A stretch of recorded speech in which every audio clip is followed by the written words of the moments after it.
Waxay weydiiyeen maxaad ku jeclaatay dayaxa. Waxaan ugu jawaabay, dayaxu waa wehelkayga.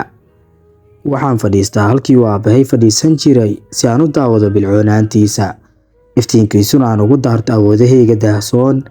Ififaalo tolmoon iyo aayo qurux badan ayuu ii sawiraa dayaxa, si gaara markii uu laamaha iyo caleenta geedka uu ka gadaal maro ee quruxda geedkuna soo baxdo. Dayaxu waa macalinkayga. Hortayda ayuu ka soo baxaa habeen walba. Waxa uuna dhacaa anigoo eegaya. Halkaa waxaa iga sugan darsi aad u weyn oo i baraya in waayaha ay ku jilaafi karaan, waqtiguna u muuqan karo mid gabaabsi ah.